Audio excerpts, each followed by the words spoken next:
Bem-vindo ao 16º Encontro Mineiro de Educação. Acompanhe nossas palestras e encontros todos os meses ao longo do ano de 2021. Nessa edição, o nosso tema central é Da Pandemia à Condição Humana, uma travessia que passa pela educação. Como podemos nos preparar para os desafios atuais e os que virão? Participe, siga-nos em nossas redes sociais e saiba como se inscrever em cada palestra. Venha com a gente! Boa noite a todas as pessoas, educadores e educadoras presentes na segunda palestra dessa semana do 16º Encontro Mineiro de Educação. Nós começamos o nosso Encontro Mineiro de forma virtual, gratuita, desde março de 2021. Essa é a 13ª palestra que realizamos neste ano, sempre abordando os temas mais relevantes e variados para os educadores mineiros. A nossa programação tem sido flexível, seguindo aí, muitas vezes, as necessidades urgentes que esse momento que a gente está vivendo tem requisitado.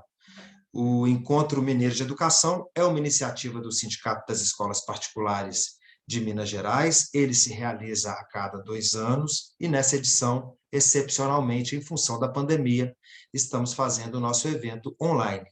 Em mais de 30 anos, de tempo que acontece o Encontro Mineiro de Educação, é a primeira vez na história que ele não é feito presencialmente.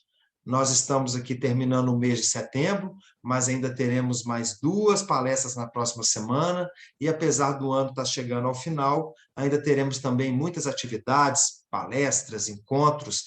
Então, siga-nos nas nossas redes sociais para saber quais serão aí os nossos próximos eventos. O nosso Instagram é o @sinepmg, tudo junto.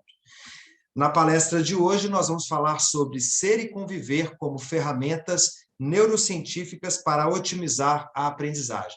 E antes de anunciar a nossa palestrante, a nossa querida palestrante, vamos chamar a presidente do SINEP-MG para dar as boas-vindas, Zuleika Reis. Zuleika, com você a palavra. Boa noite, muito feliz de estar aqui com vocês. Para mim, essa noite é uma noite muito especial, porque essa noite me traz recordações muito vivas dentro de mim, pela pessoa que vai estar nessa noite com a gente, tanto pela competência e que remete também a um sobrenome, por mim, muito querido. Eu tenho certeza que se o meu querido e eterno professor Panicé estivesse aqui nessa pandemia, ele estaria muito feliz com tudo isso que nós estamos tentando fazer no Sinep, e essa noite, trazendo a Lucília aqui, me traz uma alegria muito grande, porque durante 2 mandatos seguidos, eu fui a vice-presidente do professor Panicé, e ele, logo no final do último mandato, ele me disse que o desejo dele era que eu fosse a presidente do Sinep, né? E ele, infelizmente, não teve condições de me ver atuando, mas foi através dos ensinamentos dele, foi através de muitas dicas, de muita sabedoria, de muita delicadeza, de muita boniteza, né? De ser que ele era, que me fez também tomar a decisão de aceitar esse desafio, e eu acho que esse desafio me trouxe também a presença do professor Panicé em vários momentos, principalmente nos momentos onde me pedia e me exigia uma tranquilidade e um discernimento capaz de ir acima, né, das exigências e de tudo que esses 2 anos nos exigiu demais, né? E a Lucília, a gente tem esperado a presença dela esse ano todo. Eu tenho visto a Lucília em tudo que é canto e a gente custou. Eu entro no Instituto Casa Grande, está a Lucília. Eu entro aqui, está a Lucília. Aí eu sempre cobrando do Lucas. Lucas, quando é que a Lucília? Agora não pode. E custamos trazer a nossa querida professora, doutora Lucília Panicé, que, como eu disse, né, eu só tenho a agradecer pelo legado que pai da professora, doutora Lucília, deixou dentro do meu coração, e eu tenho absoluta certeza que tudo que hoje Lucília é, né, pela competência, por tudo que ela carrega dentro do coração, e a família dela também, que eu conheço, né, as netas, os filhos, eu tenho certeza que esse sobrenome que vocês carregam é um sobrenome jamais esquecido, jamais. E eu tenho muita honra de ter sido a vice-presidente junto com o professor Panicé. Hoje, o nosso teatro no Cinep tem o nome dele, né? E a gente jamais vai esquecer tudo que ele fez pela educação no Brasil, tudo que ele propôs com tanta sabedoria. E eu tenho certeza também que lá no céu, que eu tenho certeza que ele está lá, ele vai estar sempre vibrando pelas pessoas que ele tanto amou aqui na Terra.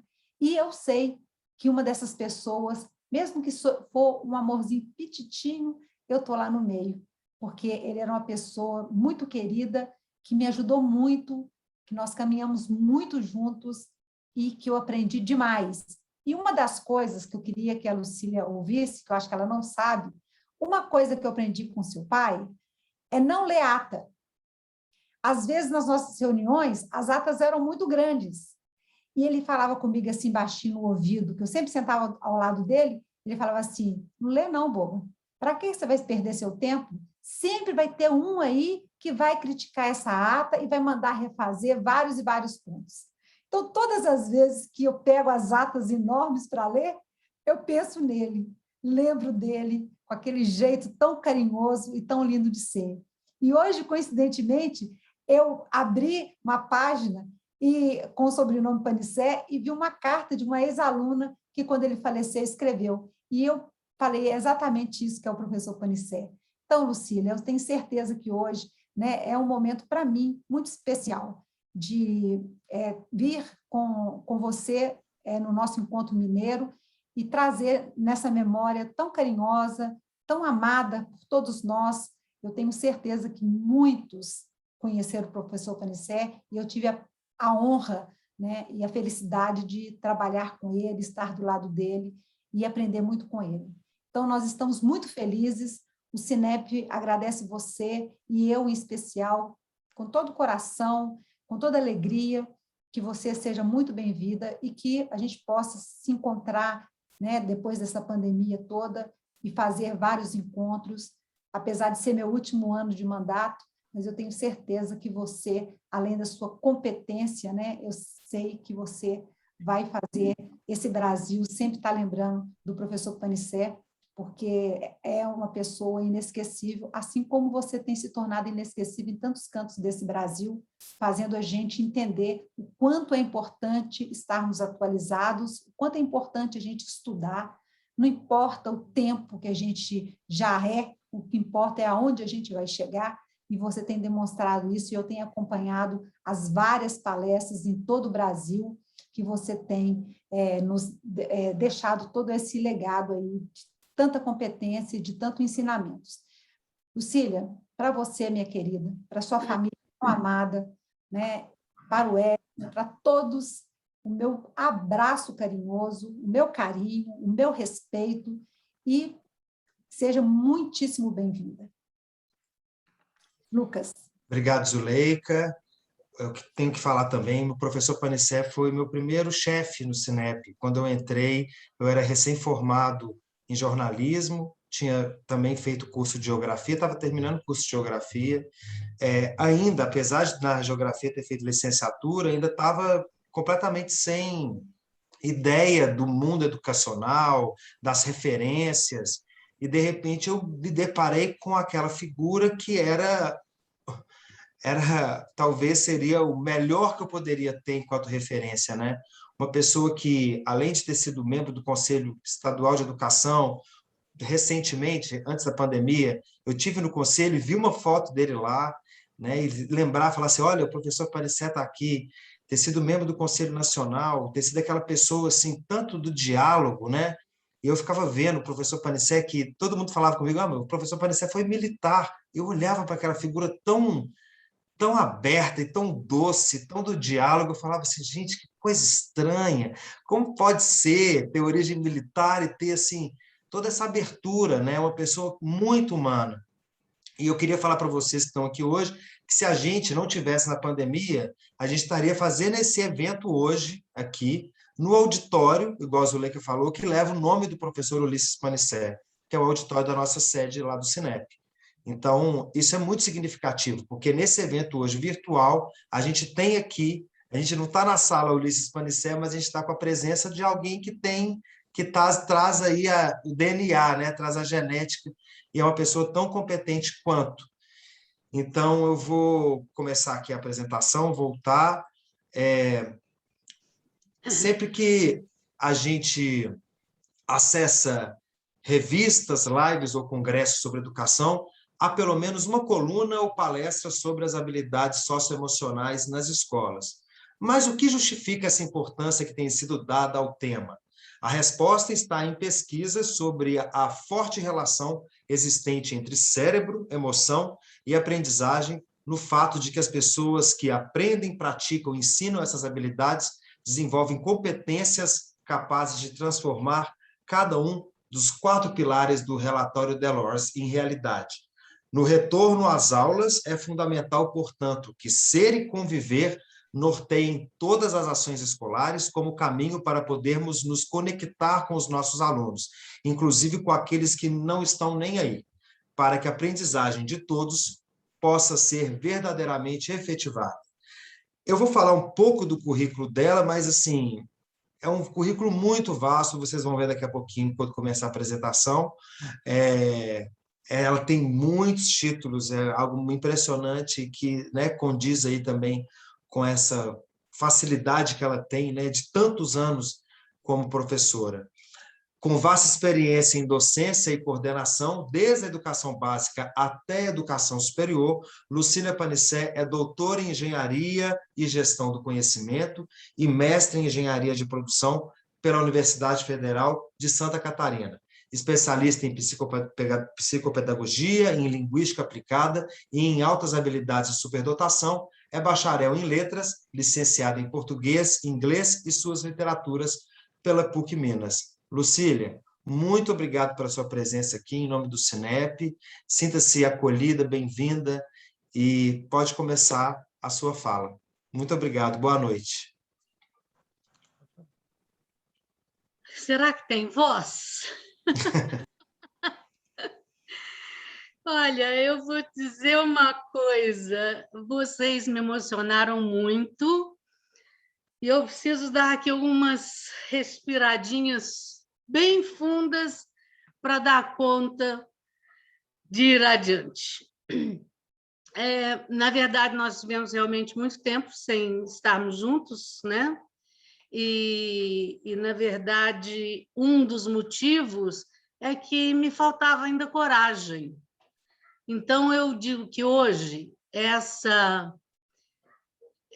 palestra aqui para o Cinep é, como diz o Paulo Freire, que ensinar é um ato de amor, palestrar aqui é um ato de coragem.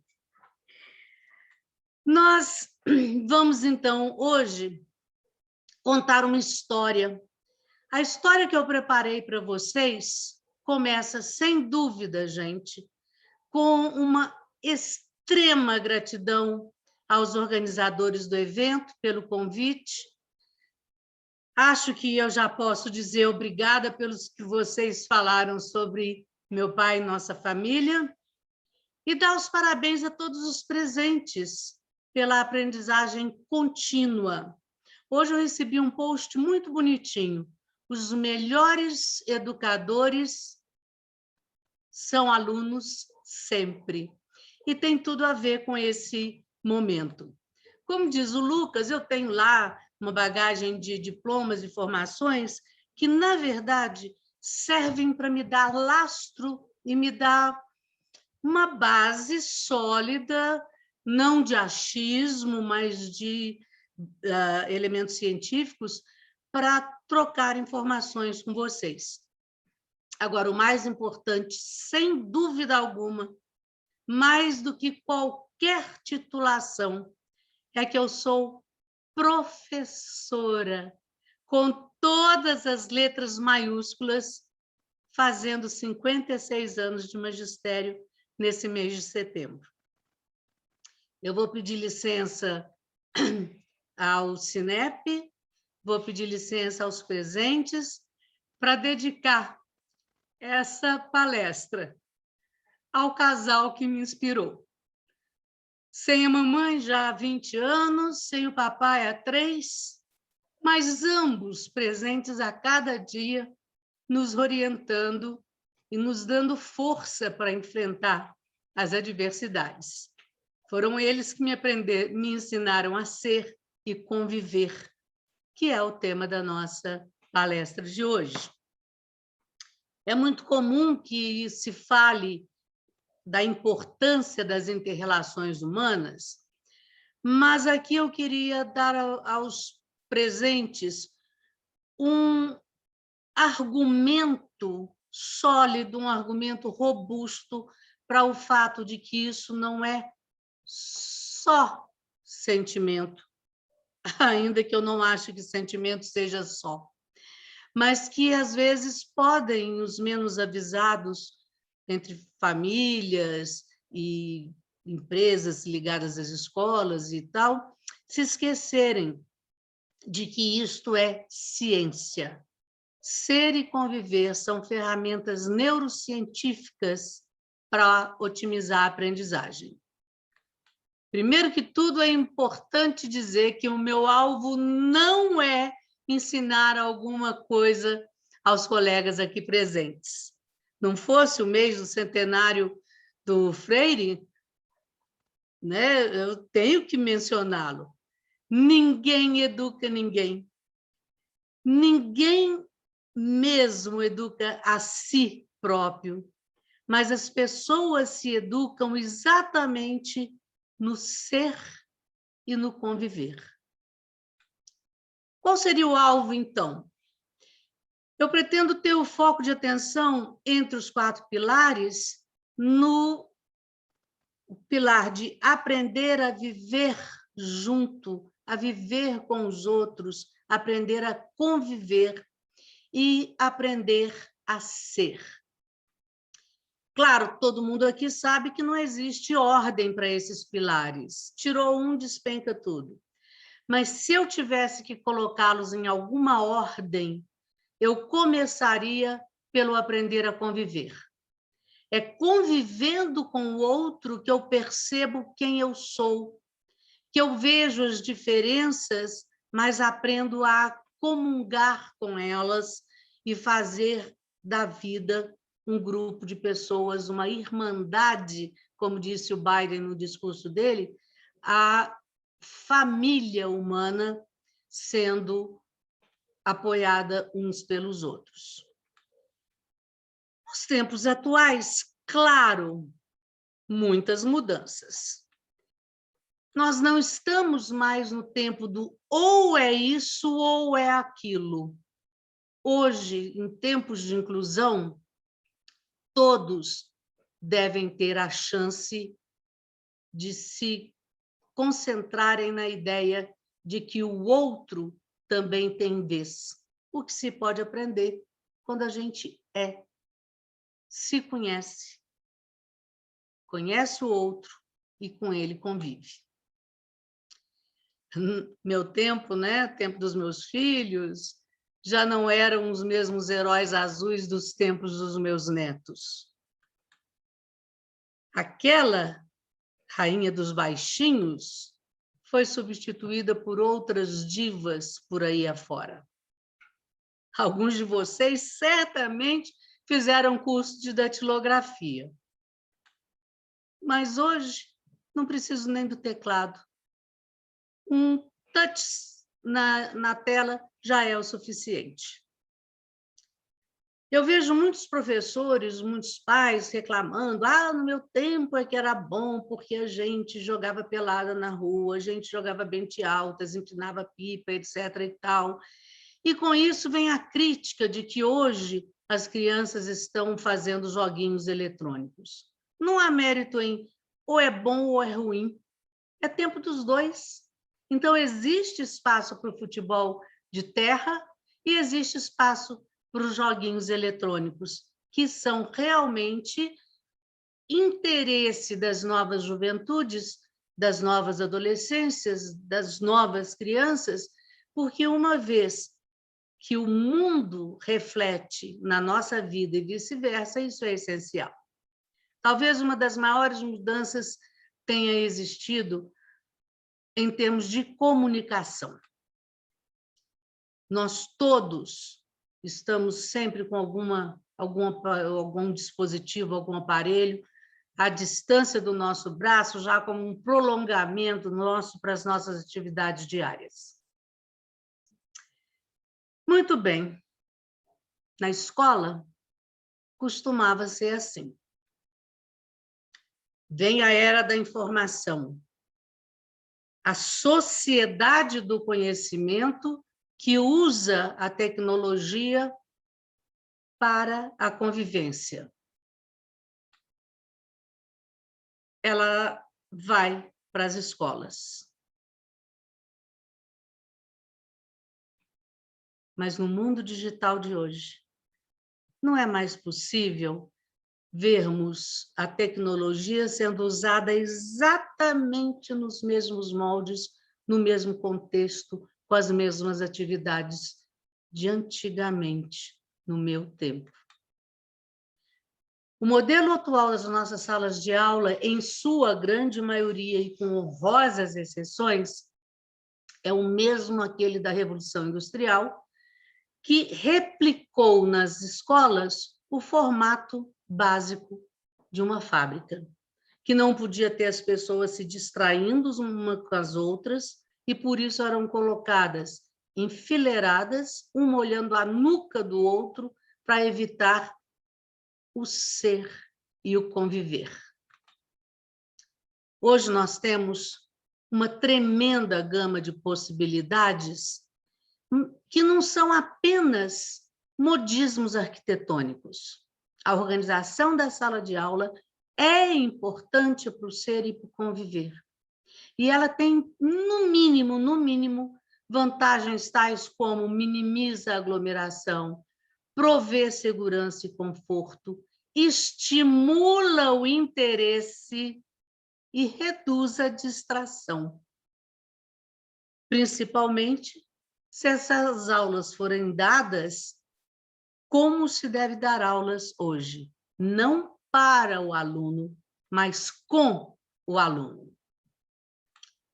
Nosso segundo ponto da trilha de hoje começa lá no Aristóteles, que dizia: educar a mente sem educar o coração não é educação. Por algum motivo, fomos atropelados pela história do Descartes de que eu penso, logo existo. Se nós observarmos uma linha do tempo, nós vamos ver que desde lá dos gregos antigos, que tanto valorizavam as pessoas, a reflexão, que tanto valorizavam a conversa como forma de ensino e aprendizagem, e a emoção como parte integrante do ser humano, na verdade, somente agora, na década de 90, que a ONU decretou década do cérebro, é que nós vemos alguma alteração. Houve o tempo lá para trás que, entre o Aristóteles e a década do cérebro, o cérebro teve um peso muito maior do que o coração. Foi a razão para um lado e a emoção foi para o outro. Acontece que, se nós continuarmos os históricos a partir das bases dos nossos grandes ídolos pedagógicos, Piaget, Vygotsky e Vallon falavam da afetividade, e aí trocavam os termos entre si, às vezes afetividade, às vezes emoção, etc., falavam que ela influencia os processos de aprendizagem de forma positiva ou negativa, e isso pode, então, acelerar ou atrasar o desenvolvimento intelectual de um aluno. O Vygotsky ia além, ele ainda dizia o seguinte: para ocorrer funcionamento cognitivo, ou seja, para a inteligência funcionar, para a razão ter algum produto, é preciso entender o aspecto emocional.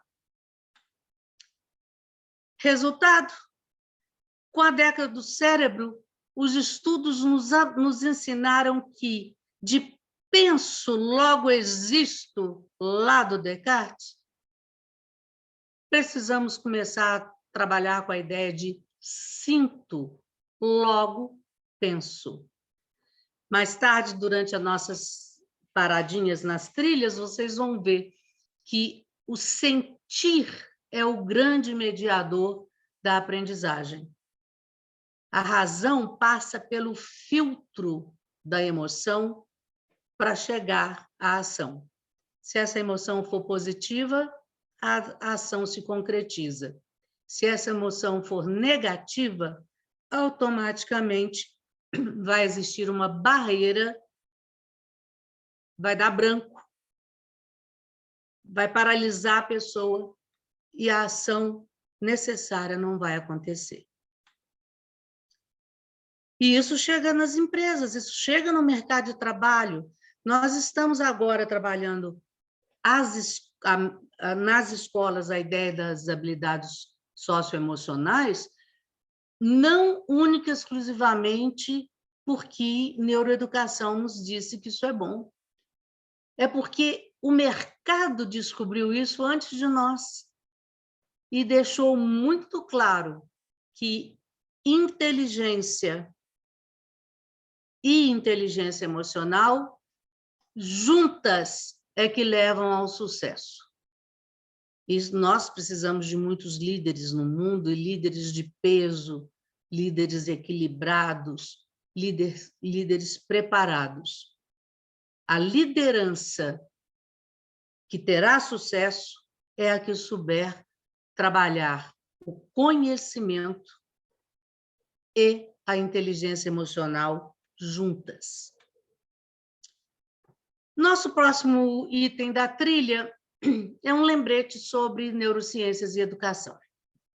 Eu diria, inclusive, neurociências aplicadas à educação, e eu uso o termo neurociências porque são mais de 70, mas especificamente para nós interessa a neurociência cognitiva, que trabalha com os processos cerebrais.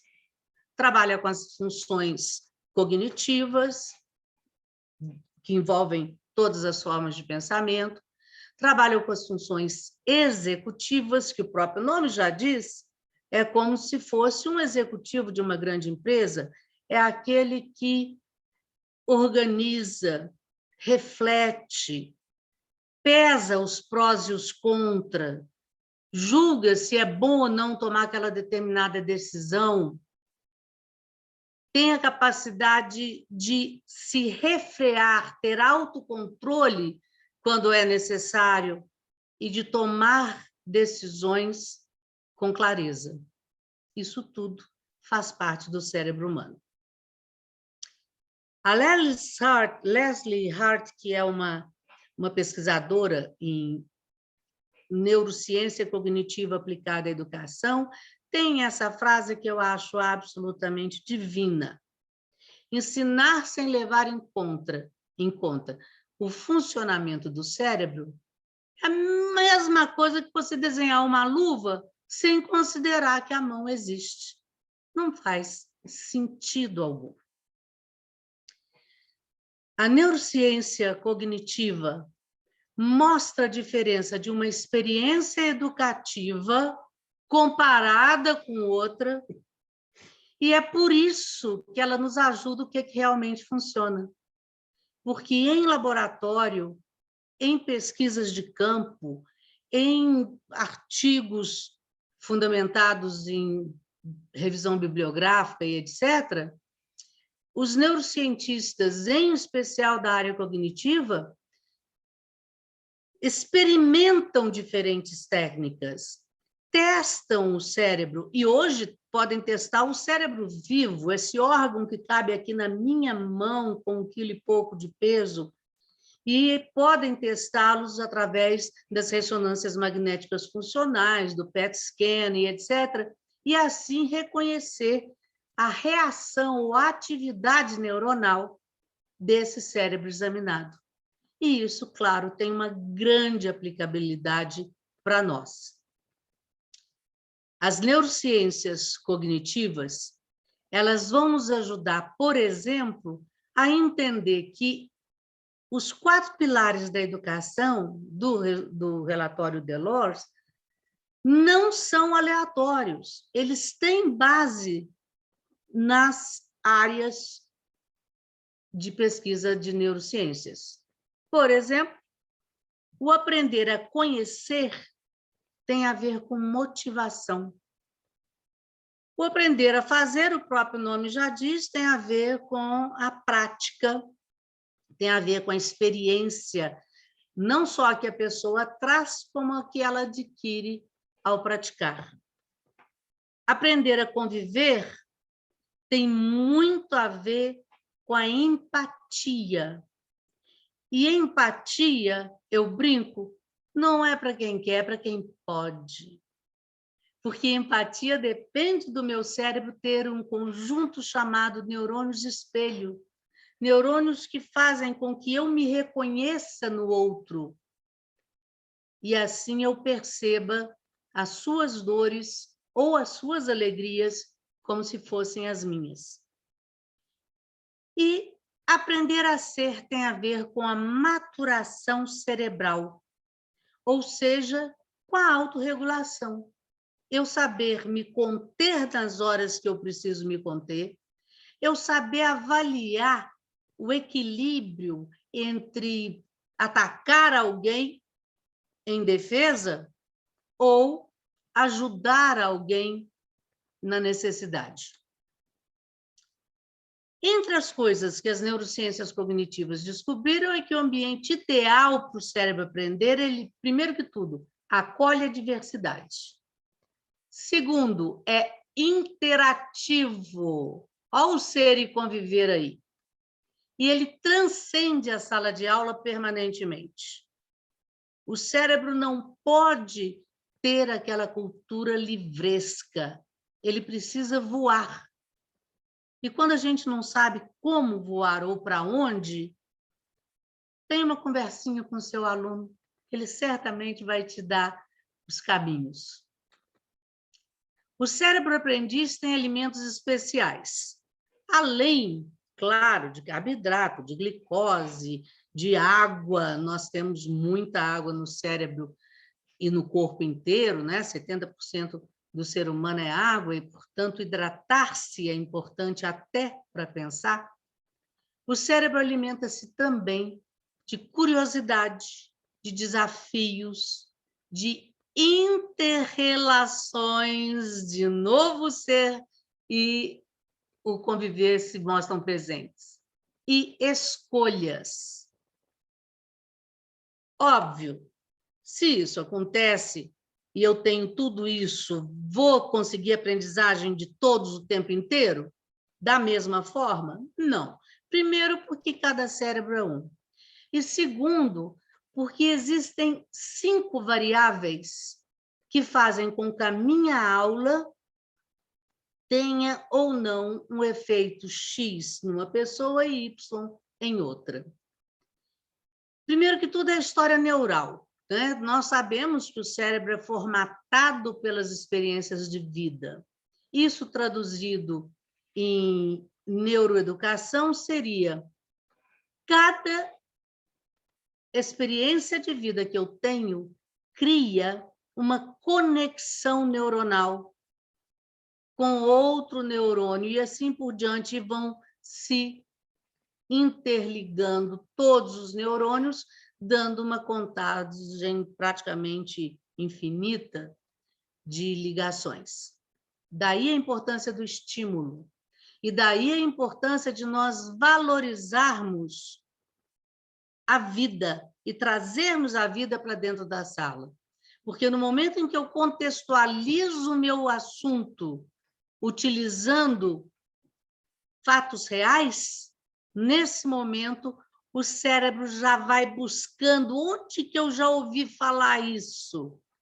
E pode ou participar ou ressignificar aquilo que ele sabia antes e que não era legal. A variável 2 é o ambiente da aprendizagem. Em neuroeducação, na verdade, a gente chama de contexto da aprendizagem. Mas é realmente a sala de aula, o espaço que exista em casa e assim por diante.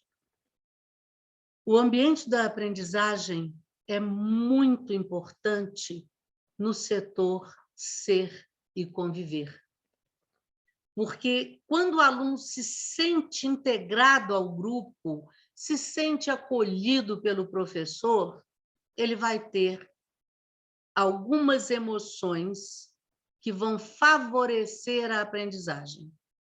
Ao passo que aquele aluno que fica deixado de lado ou que leva uma bronca toda hora do professor, ele pode ir criando uma resistência à aprendizagem porque o ambiente é hostil para tal. Às vezes, o cérebro de um aluno se sente ameaçado. Às vezes é só impressão. Por exemplo, pode ser uma ameaça, como é o caso da ansiedade, do transtorno da ansiedade, da síndrome do pânico, uma ameaça interna, que deflagra uma série de neurotransmissores mandando mensagens erradas, dizendo, olha, você está em perigo. Mas, às vezes, gente, é verdadeiro. Bullying, exigências escolares acima do nível, violência familiar e assim por diante. Toda vez que um cérebro se sente ameaçado, seja porque ele acha que está sendo ameaçado ou porque a ameaça é real, isso é ótimo para a fuga. Quando há ameaça, nós temos uma torrente de neurotransmissores, adrenalina, noradrenalina, etc., cortisol, que é o do estresse, que preparam a musculatura para a fuga real. E no cérebro ela funciona como um desligador de aprendizagem. Ou seja, o corpo físico, o corpo biológico está pronto para correr. Isso faz com que o pensamento, a reflexão, a compreensão se fechem para dar chance da pessoa fugir. Claro, isso é péssimo para a aprendizagem, não há dúvida sobre isso. Basta vocês observarem essas duas imagens. Um cérebro sem estresse, ele vai ter todas essas funções que a gente chama de funções executivas, que ficam nessa área do cérebro e que são consideradas as funções nobres do ser humano, elas todas estão funcionando e mandando os seus, vamos dizer, as suas características e as suas possibilidades para que o cérebro trabalhe em harmonia. Com estresse, vira uma bagunça. Para começar, o grupo de funções executivas não vai funcionar como deveria. E lá dentro, as coisas ficam desordenadas, perdendo-se o caminho do trabalho de processamento de informações para virar conhecimento. E aí eu vou pedir licença a vocês para ler um texto que me chegou à mão cerca de 15 dias e que me lembrou muito esse momento em que o cérebro se sente ameaçado dentro de sala de aula. Cheguei a uma conclusão que me dá medo. Eu sou o elemento decisivo na escola. É a minha postura diária que define a atmosfera da aula.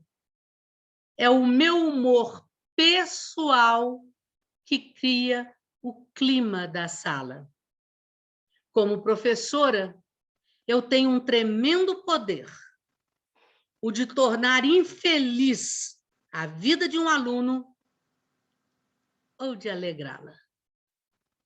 Eu posso ser uma ferramenta de tortura ou um instrumento de inspiração. Posso humilhá-lo ou elogiá-lo. Posso machucar a sua alma ou curá-la. Em qualquer ocasião, é a minha reação que decidirá se será deflagrada uma crise ou se ela será contornada.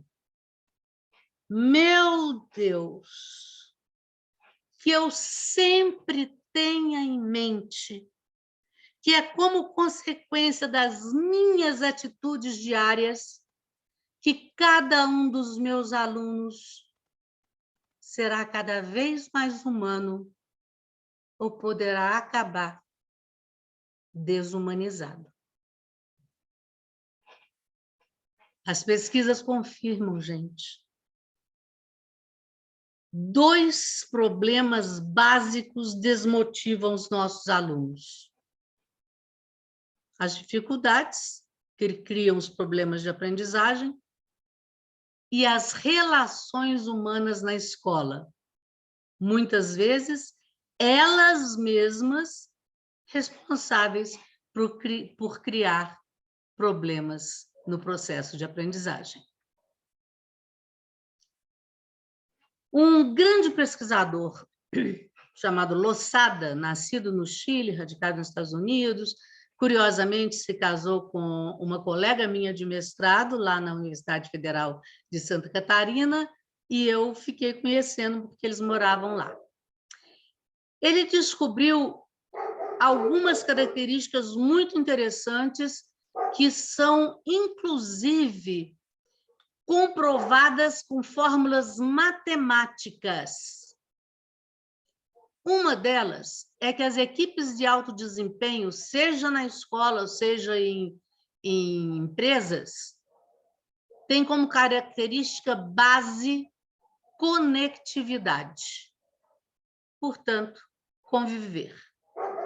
E a conectividade ocorre quando existe esse equilíbrio entre perguntar e propor ou argumentar, entre o outro e eu, e entre a negatividade e a positividade. Mais ou menos lógico, não é?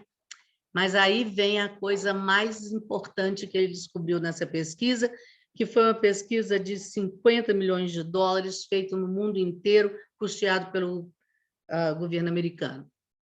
Ele chegou a uma proporção matemática, e isso é comprovado em termos de equações, de 3:1. Traduzindo, é o seguinte: o elemento negativo é tão ruim para o ser humano, e, claro, portanto, para a mente, que para neutralizar o estrago que a negatividade faz na emoção humana, para cada expressão ou palavra ou linguagem corporal ou facial e etc., ou tom de voz que seja negativa, são necessárias, no mínimo, 3 atitudes, falas ou expressões corporais positivas. E isso para neutralizar, não é nem para resolver o problema. Portanto, é muito importante que no ser e no conviver do nosso dia a dia, seja nas famílias, com amigos ou em especial o nosso foco de hoje na escola, que nós tenhamos muito cuidado com essa proporção, porque chegar a 3 por 1 pode ser um desastre para ser e conviver, e, consequentemente, para aprender. Os ganhos com as relações positivas são tão grandes que extrapolam a tudo aquilo que a gente possa imaginar. Claro, recursos intelectuais, físicos, psicológicos e sociais estão envolvidos. Agora, a gente foca muito nos recursos sociais, né? A gente fala assim, não, se as coisas são positivas entre eu e a pessoa, claro, os nossos laços de amizade vão ficar mais firmes. Ou eu vou criar relacionamentos agradáveis com outras pessoas.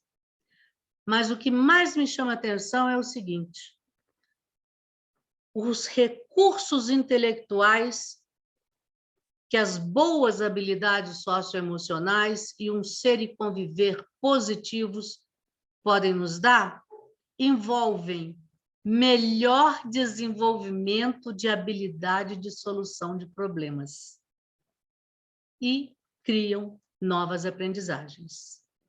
Além disso, há recursos físicos.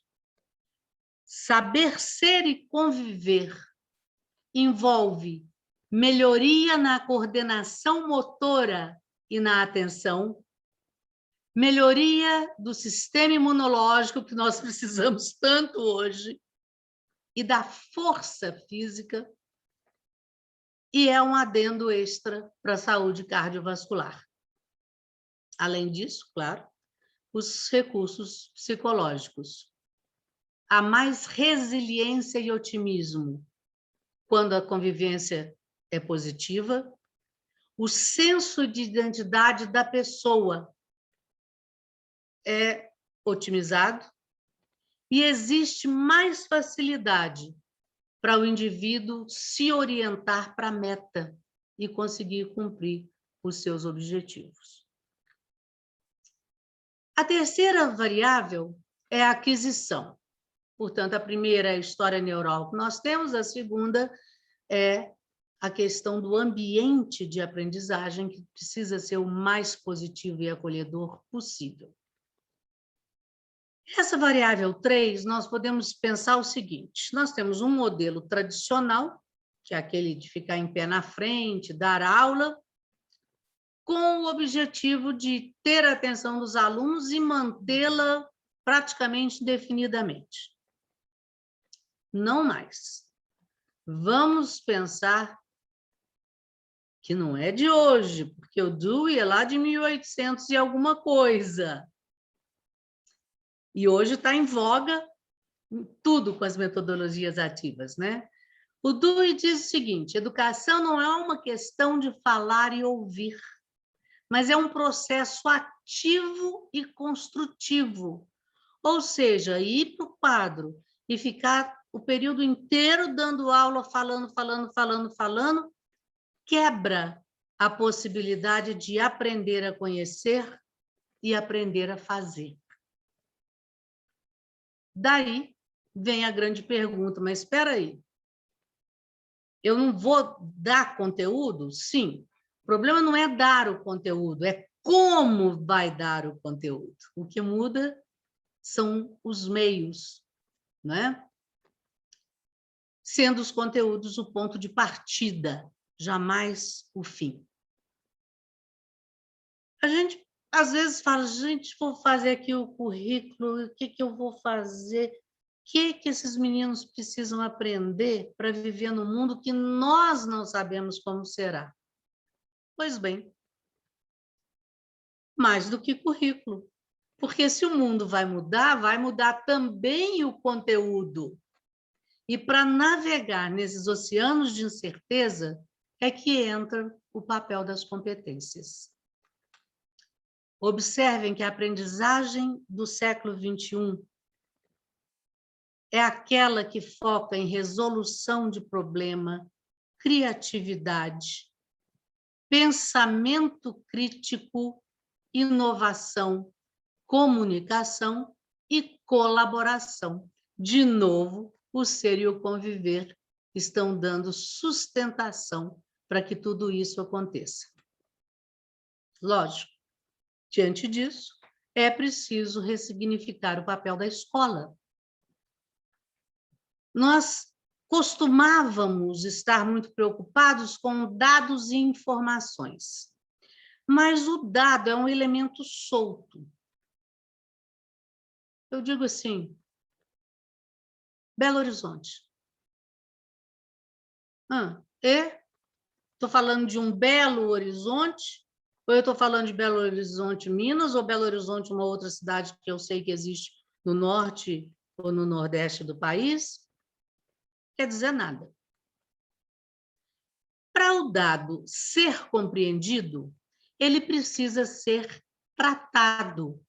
Tratar o dado é colocar elementos de informação para que esse dado possa fazer sentido.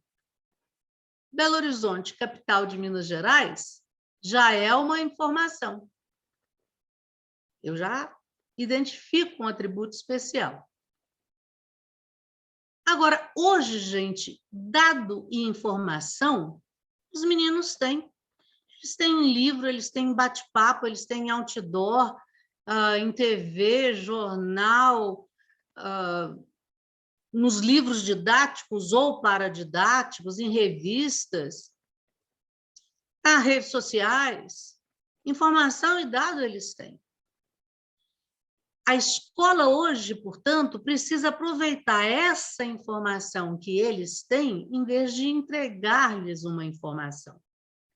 O que nós precisamos fazer é transformar a informação em alguma coisa útil, porque essa é a melhor definição que existe para conhecimento. Conhecimento é uma informação que se torna útil. Agora, como é que ela vai ter utilidade se ela for só decorada, como é o caso da informação?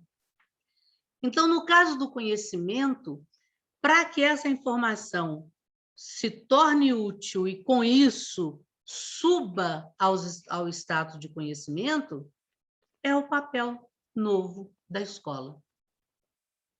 E esse papel só pode ser executado quando existe ação, quando os alunos fazem alguma coisa que dê um resultado, mas um resultado que seja um produto observável.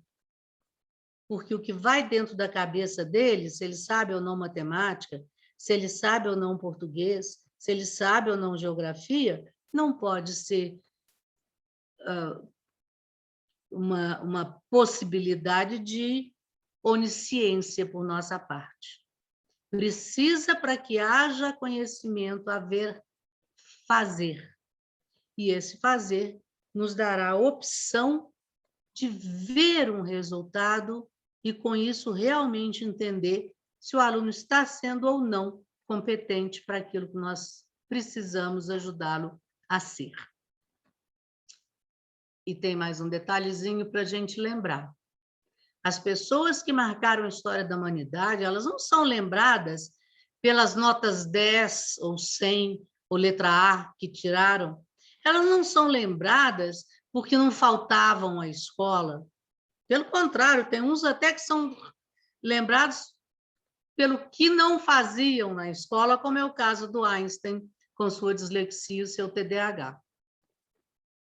Elas são lembradas pela qualidade das suas produções criativas em todas as áreas.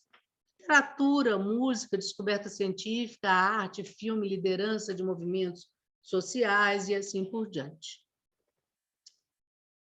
Resultado.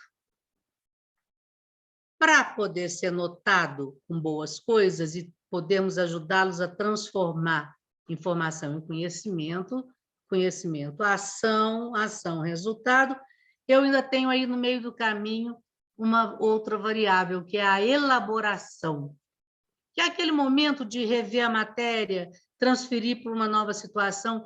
Como os nossos alunos têm dificuldade, eles aprendem uma coisa memorizada Depois, se você coloca o mesmo problema mudando alguns elementos, ele fica em pânico.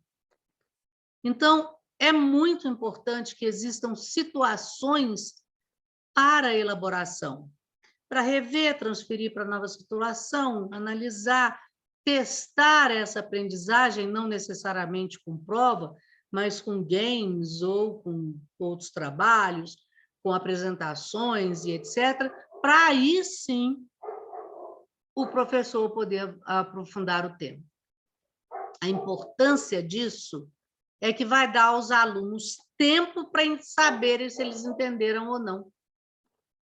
Porque daí em diante eu vou precisar de entender para poder saber. Hoje, sobre elaboração, sabe-se o seguinte: primeiro, aprende-se muito mais de forma indireta do que pelo blá, blá, blá, blá, blá, blá, blá de alguém que dê aula.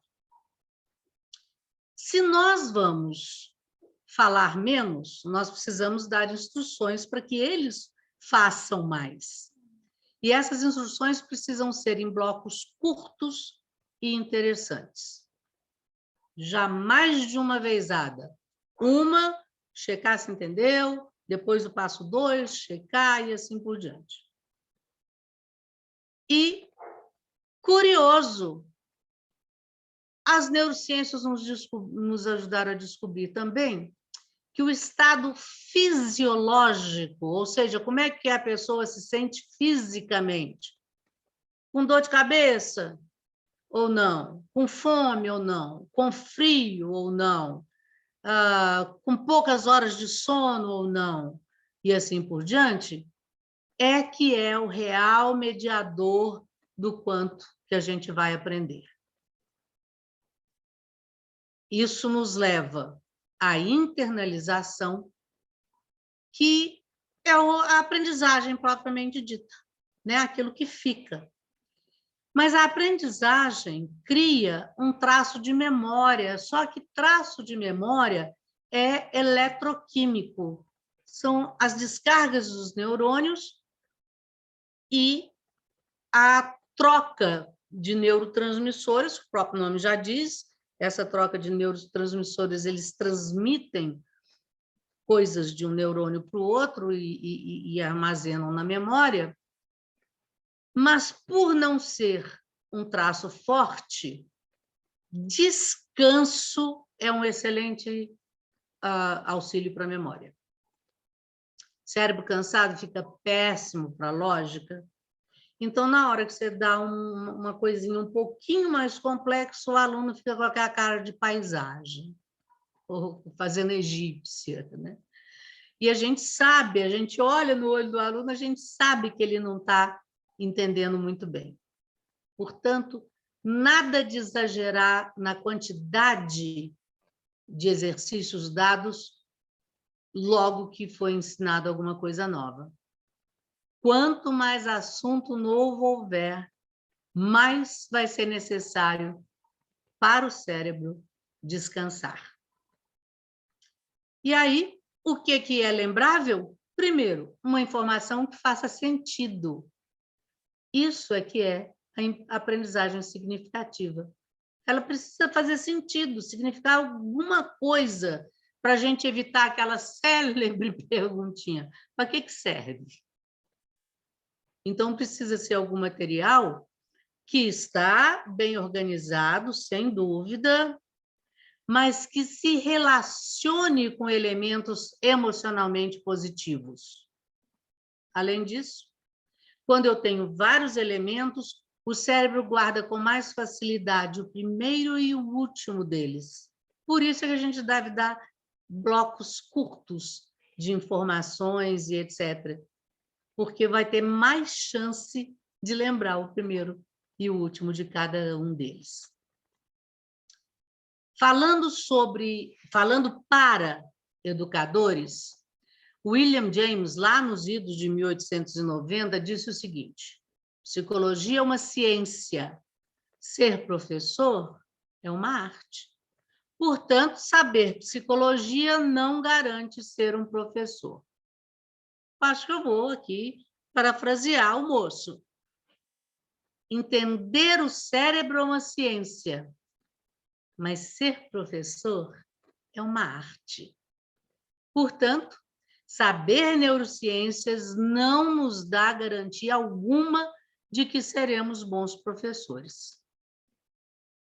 Nós precisamos acompanhar as mudanças mundiais e entender que, em novos tempos, precisamos de novas práticas. O John Dewey, de novo,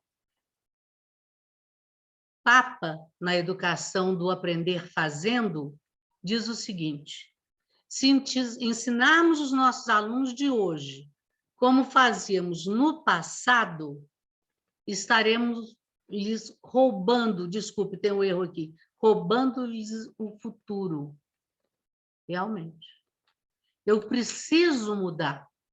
E os conceitos essenciais para ensinar diferente são os já conhecidos: interdisciplinaridade, transversalidade e transdisciplinaridade.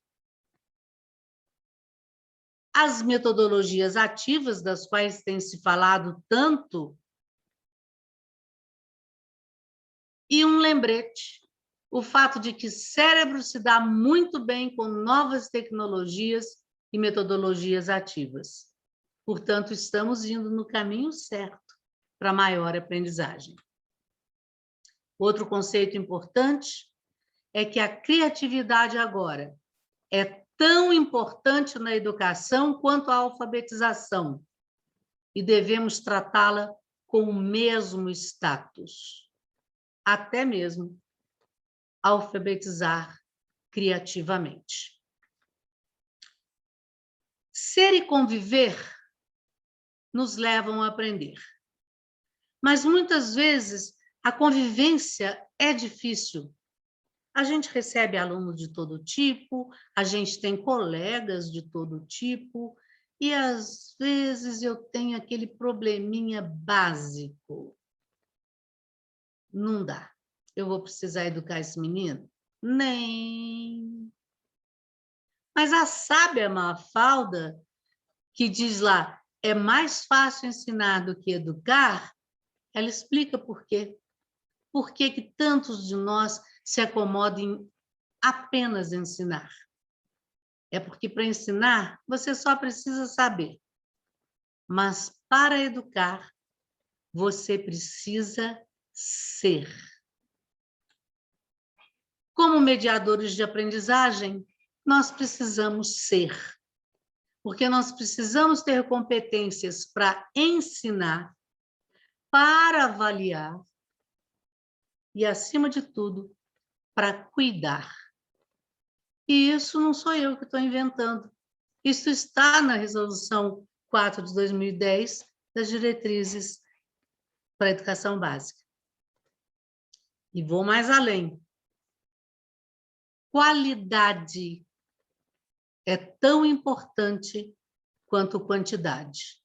A LDB deixa isso muito claro quando ela fala na necessidade de recuperar alunos e na necessidade de que haja prevalência dos aspectos qualitativos, portanto, observáveis nos projetos, no Problem Solved Learning e assim por diante, para que a coisa dê certo. Isso porque nós somos um ser psicológico além de físico. O sistema no cérebro que armazena as emoções, mas óbvio, ele só armazena, mas há interligação permanente de todas as partes do cérebro o tempo todo, até dormindo. Ele se chama sistema límbico. E ele é muito fácil de identificar, porque quando a gente corta aqui o cérebro e baixa uma das partes, lá no meio nós temos o elementozinho que é o centro das emoções. Curiosamente, o centro das emoções é vizinho das memórias. Adivinha por quê? Porque as memórias são melhor desenvolvidas, portanto, garantem melhor aprendizagem nos ambientes favoráveis, enquanto são bloqueadas nos ambientes considerados hostis, sem que a pessoa possa ser ela mesma ou conviver com os outros. As emoções humanas básicas são essenciais para o ser e para o conviver. Agora, tem uma coisa que sempre me intriga, gente. Olha só, nós temos 5 emoções básicas.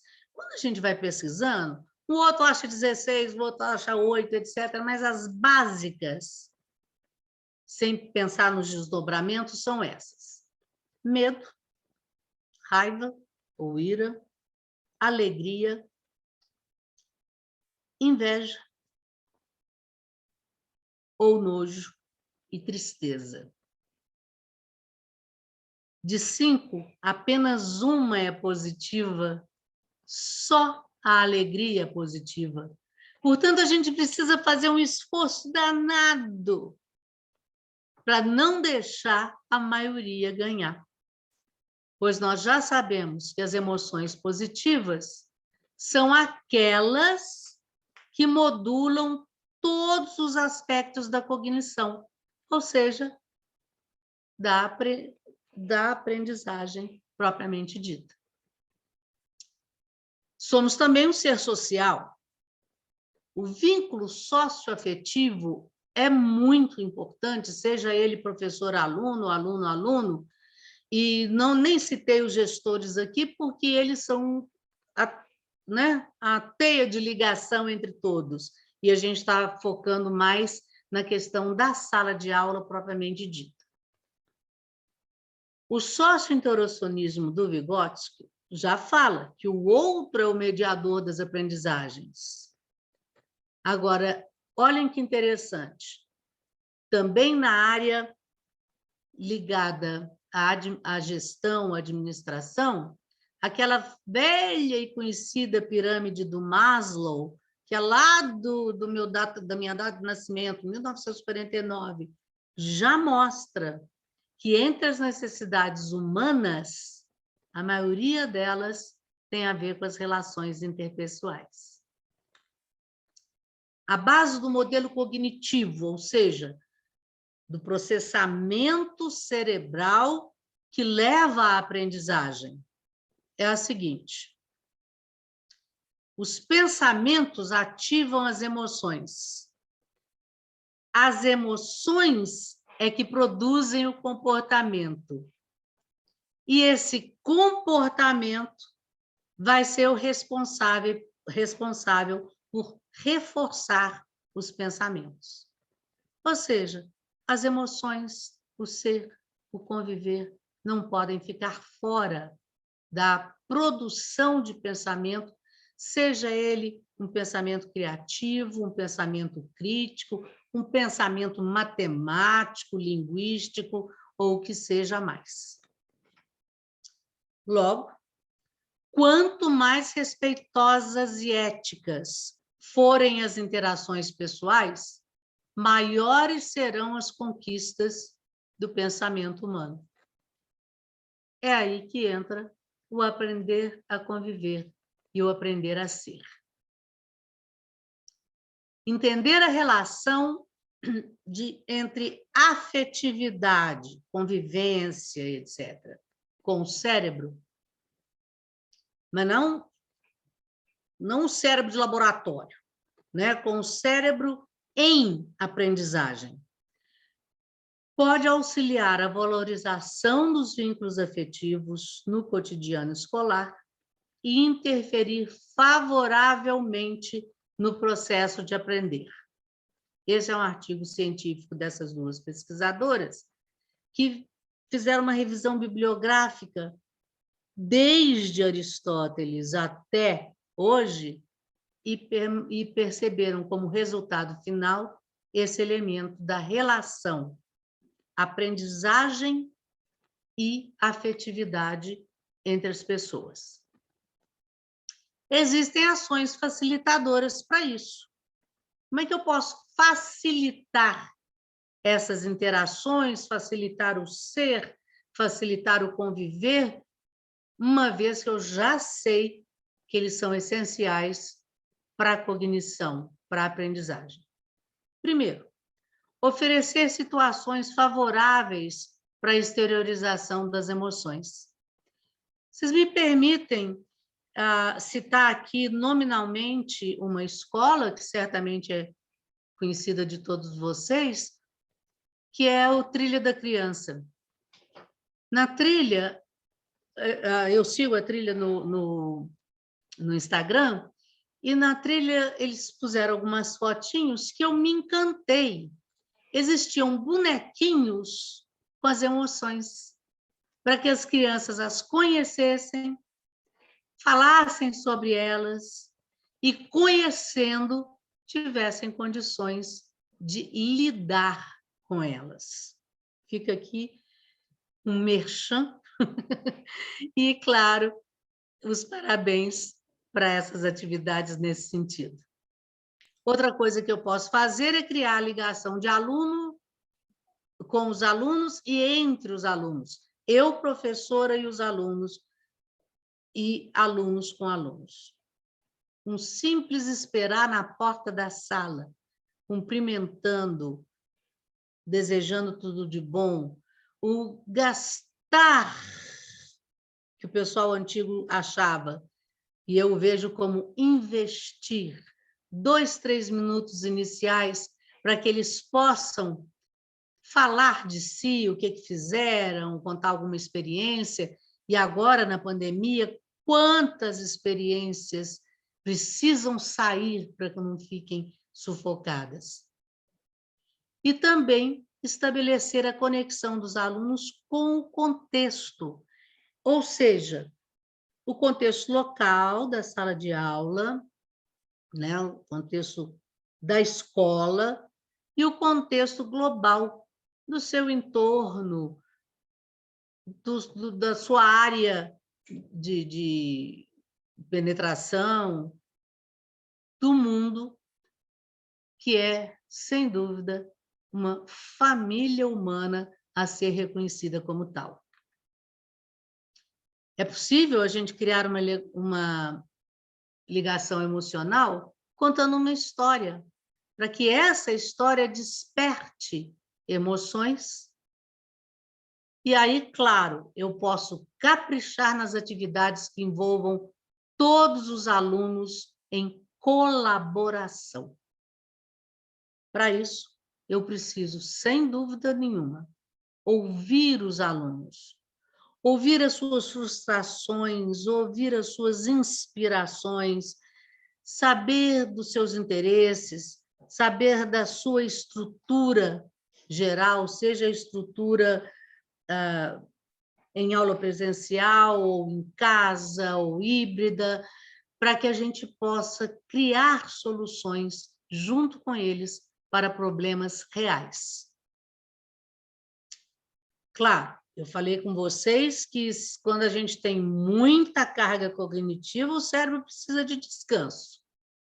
Então, nós precisamos descansar. Mas eu também falei que ele precisa receber informações e tratá-las para que se tornem úteis e virem conhecimento aos poucos.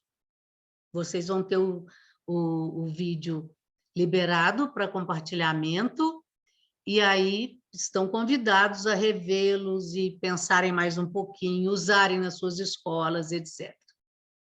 Sendo hora de ir, se for para vocês se lembrarem somente um pouco do que conversamos, certamente vocês vão lembrar, no início, a minha homenagem ao meu pai e à minha mãe, Lúcia e Ulisses, pelo que me fizeram aguentar com a sua ausência. Uma homenagem por terem me fortalecido e me tornarem resiliente pela vida fora, para que eu pudesse ser eu mesma e conviver com os outros, apesar deles não estarem fisicamente entre nós.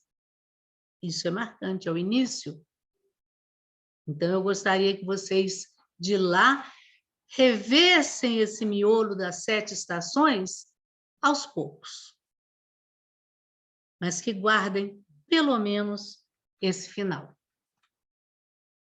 Todos não temos dúvida disso. Educação é um guarda-chuva com desenvolvimento físico, emocional, social, acadêmico, e hoje, por causa das neurociências, sabemos um desenvolvimento metacognitivo, que é meta além de cognitivo, ou seja, é eu pensar sobre o pensar. Metacognitivo é uma palavra chique para a gente dizer, pensar como é que eu penso, como é que eu aprendo melhor. Para mim é melhor ouvir, para mim é melhor escrever, fazer as duas coisas e assim por diante. Para que esse desenvolvimento todo possa acontecer em harmonia, só há um caminho. Reconhecer que os alunos são seres biopsicossociais. Lembrando que cada pessoa precisa ser compreendida como um milagre suficientemente grande para não ser comparada com ninguém, a não ser com ela mesma. Lembrem-se, a base do modelo cognitivo avisa que a gente pensa, esse pensamento é filtrado pelas emoções, e essas emoções, positivas ou negativas, vão gerar comportamentos positivos ou negativos. Os positivos reforçarão os pensamentos. Logo, a aprendizagem. Os negativos afastarão nossos alunos dela. A emoção domina toda decisão, dirige a atenção e valoriza certas memórias em detrimento de outras. Por isso é que nós precisamos de muita competência nesses 4 elementos que o educador português Novoa ressalta para nós. Um educador é competente quando ele tem conhecimento do que ensina, tato pedagógico para a convivência, responsabilidade profissional e, acima de tudo, um compromisso social de interação com todos da sala, da escola, com as famílias e com a comunidade em geral. Historicamente, as escolas elegeram como sua função primordial transformar as pessoas que se matriculavam em alunos ideais. Mas o Rui Canário, também de Portugal, espetacular, diz o seguinte: hoje, construir uma escola de futuro, não é do futuro, não, é que tenha futuro, que não acabe antes do futuro chegar, supõe a adoção de um procedimento inverso. Em vez de transformar pessoas em alunos, chegou a hora de nós transformarmos os alunos em pessoas. O século XXI vai ser lembrado como um tempo de globalização, diversidade, individualismo, massificação e pandemia. De repente, de uma hora para outra, ai, que horror! Cenários jamais esperados no mundo. E nós, hein? Para nós, então, nem se fala. Alguns entraram em pânico, alguns deram conta do recado e, felizmente, até ajudaram outros, e, infelizmente, tivemos aqueles deixados de lado pelo governo e pela sociedade, sem ter o mínimo necessário para aprender em termos emergenciais. Sendo assim, esse é também um tempo da escola construir conhecimento, mas, acima de tudo, sensibilizar e sensibilizar-se. Humanizar os alunos e humanizar-se. Ter qualidade, que significa ser competente e democrática, avaliar-se e corrigir a rota sempre que necessário. Gente, eu tenho 56 anos de magistério. Eu sei que é difícil, sim, e muito, mas eu garanto, ajudar os nossos alunos na escalada, para que vejam a vista lá de cima, vale muito a pena. E podem acreditar, educadores que dão nó em pingo d'água e que, em tempos de pandemia, têm aprendido e realizado tanto como vocês e eu, nada será jamais impossível. Que tal? Vamos manter contato para continuarmos essa história? Vocês têm meu Zap, vocês têm meu telefone, e-mail, YouTube, Instagram, Facebook, e eu queria muito que vocês aparecessem em todos eles.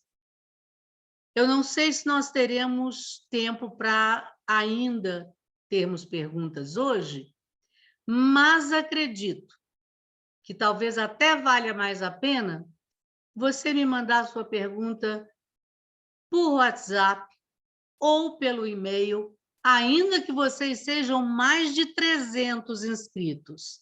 Terei muito prazer em responder e rápido a cada um de vocês, inclusive oferecendo materiais, orientações e aprendendo com as suas dificuldades e potencialidades. Eu agradeço de coração, extremamente feliz de ter criado coragem de enfrentar este auditório do Cinep, de voltar à casa a qual eu sou tão grata e na qual eu e minha família vivemos momentos tão felizes nas nossas vidas. Vou deixar aqui com vocês algumas sugestões de leitura e, claro, o desejo. Até uma próxima oportunidade. Lucília, em nome de todo mundo que está presente, a gente aplaude você, né? Tá só eu e a Zuleika aqui, mas eu tenho certeza, pelos comentários das pessoas, é unânime, assim, esse carinho por você, pelas coisas que você falou, por esse panorama, né, assim, de coisas tão profundas e falando de forma tão simples, né? Isso é tão, não só importante, mas algo tão desafiador, né? Porque é um tema que traz tanta complexidade, você consegue trazer isso assim de uma forma muito leve. Que bom. Você vê, passaram 1h e 25 desde que a gente começou e foi assim muito rápido, né? A gente nem sentiu. E bom, queria avisar. Estou vendo aqui uma porção de nominhos conhecidos, inclusive passando por aqui. Ai, que coisa linda! Tem muita gente falou durante sua apresentação. Eu quero falar para todo mundo também que essa palestra vai ficar disponível no canal do Cinep no YouTube. Então, e no meu também. E no da Lucília também. Então, assim que ficar pronto, eu vou passar para ela também, né, o vídeo, E aí ela vai publicar no canal dela, Lucília Panicé, e também vai estar no canal do Cinep no YouTube. É só vocês compartilharem com as pessoas, né? Esse tipo de conhecimento que ela trouxe para a gente hoje sempre é bom compartilhar e fazer com que chegue a mais pessoas. Como ela mesma disse, né? Nós temos a oportunidade de estar aqui hoje, mas muitas pessoas ficaram aí desamparadas nessa pandemia. Então, acho que quanto mais a gente puder levar informação para o maior número de pessoas possível, melhor para todo mundo, né, Lucília? Melhor para a educação, melhor para o país. Sem dúvida. Ô, pessoal, não esquece de inscrever no meu canal, não, viu? Agora que eu sou influencer. Inscreve no canal da Lucília, o Instagram dela também é Lucília Panicé, tudo junto. O Facebook também, vocês podem encontrar ela, Lucília Panicé. Tem o WhatsApp dela, mas o WhatsApp eu não lembrei de cor aqui. 992152181. De qualquer forma, também vai estar na gravação que a gente vai disponibilizar. Quero passar... E poder rever, dar um stop e anotar, porque eu faço questão de todos que assim o desejarem entrar em contato para mim, vai me deixar muito feliz e muito próxima dessa comunidade cinepiana que eu... A Lucília também, ela é a nossa articulista da Bis Revista, toda edição ela escreve. Durante a pandemia, escreveu artigos assim, interessantíssimos, e a gente distribui ela para as escolas que estão da nossa base. Às vezes a gente faz sorteio no Instagram, Lucília, a gente manda a revista para casa das pessoas também que são interessadas. A gente também tem esse dever, né, enquanto instituição educacional, de poder tentar chegar ao maior número de pessoas possível, sem distinção se é público, se é privado, né? Já que a gente está trabalhando e está fazendo coisa que chegue para o maior número de pessoas possíveis, né? Ô, Lucas, eu tive uma ideia aqui agora. Esse ano, no início do ano, em janeiro, eu ajudei o professor Paulo Henrique de Souza a organizar um livro que se chama Educação Semeadora.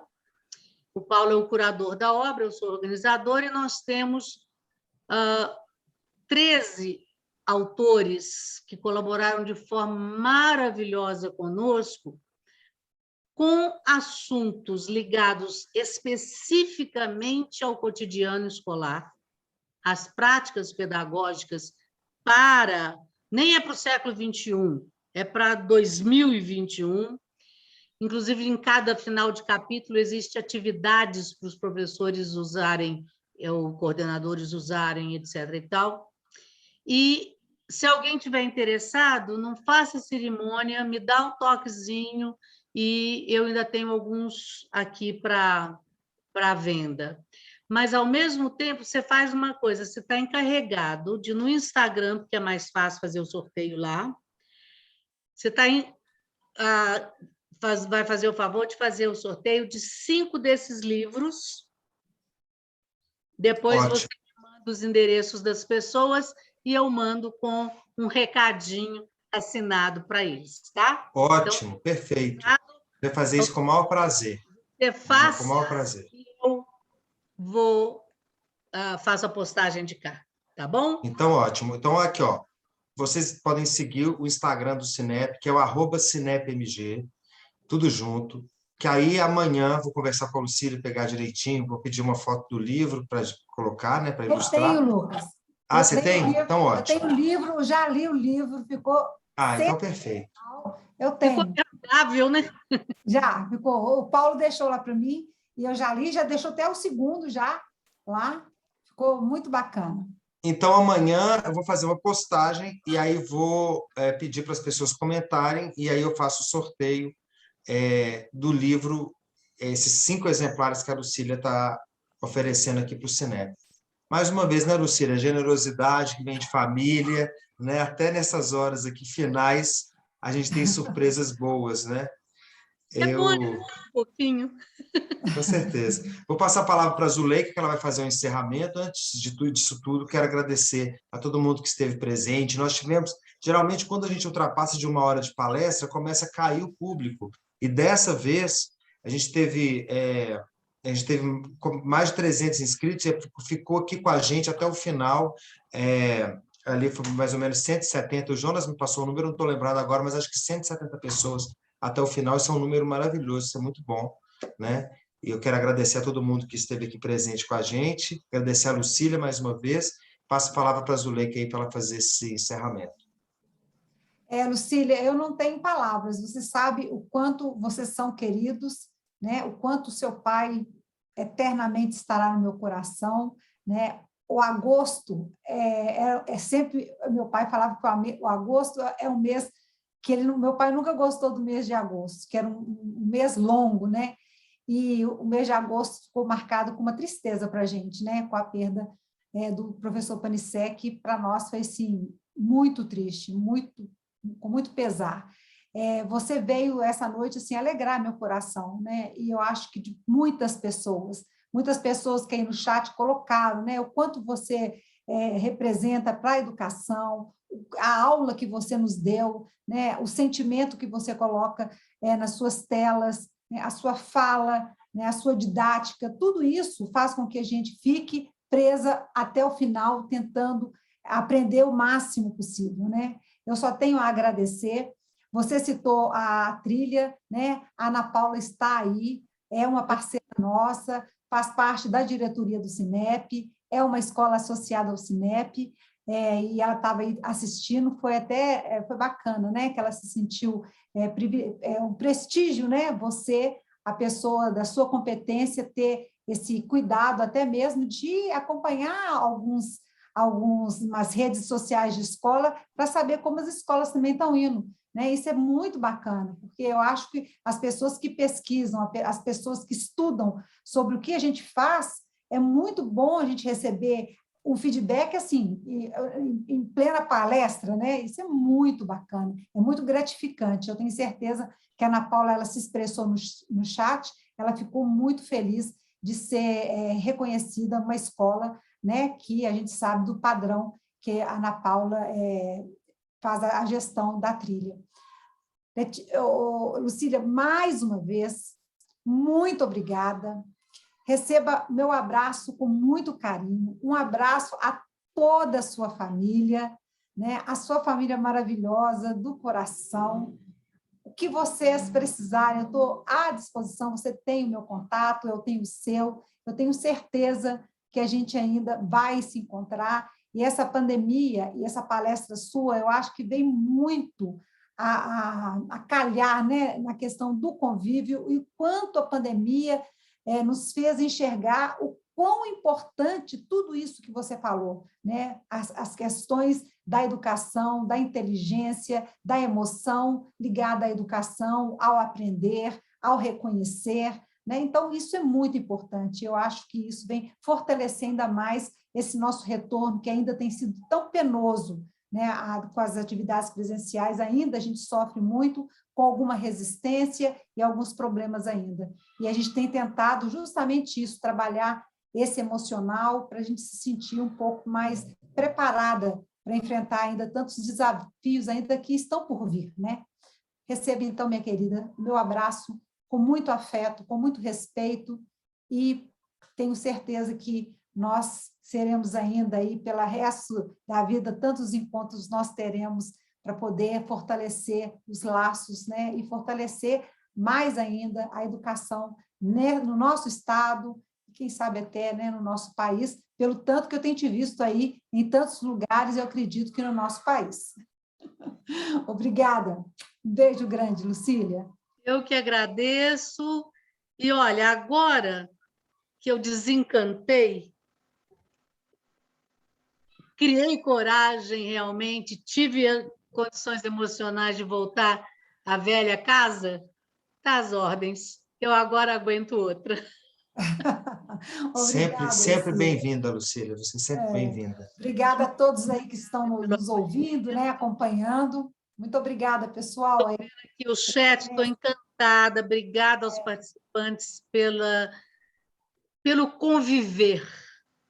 Vocês estão me ajudando a ser. Obrigada. Bom. Obrigada. Pessoal, semana que vem nós temos dois eventos. Os dois eventos são na parte da manhã e está lá no Instagram do Cinep, @CinepMG, vocês vão ver os eventos que são, ou no site do Cinep também. Agradecer mais uma vez todo mundo que participou. Amanhã tem sorteio de livro, não vou esquecer. Eu que faço a gestão do Instagram do Cinep, então isso sou eu, vocês têm que cobrar de mim.